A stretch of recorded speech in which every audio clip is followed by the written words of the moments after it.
Puluhan emak-emak dari Kecamatan Merapi Timur dan Barat Kabupaten Lahat, Provinsi Sumatera Selatan menggelar unjuk rasa di halaman kantor Bupati Lahat Kamis 9 Juni 2022. Demonstrasi para ibu-ibu terkait dampak dari debu batubara yang kian meresahkan masyarakat.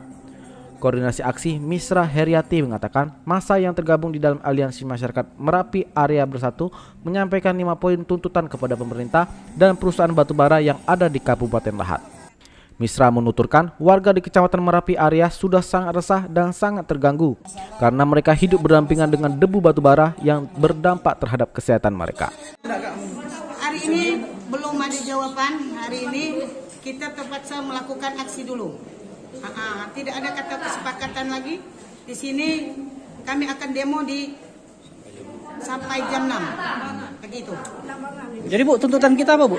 Tuntutan kita stop dulu. Untuk sementara sebelum ada kesepakatan. Kondisi di lapangan gimana Bu? Siap menutup.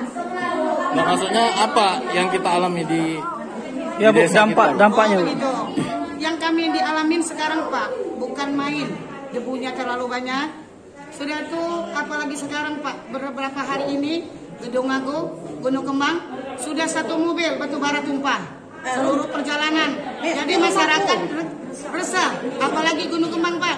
Kemarin saya sendiri yang turun untuk minta bantu kepada GGB menyiram jalan itu.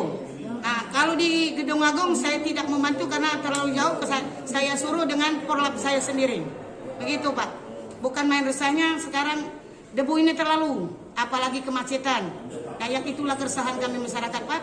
Jadi kami minta ada solusinya dari Bapak Bupati. Kami sampai ke sini ternyatanya belum ada solusinya. Terpaksa kami menutup dulu. Belum ada jawaban, kami nutup dulu sementara untuk hauling batubara kita stop dulu.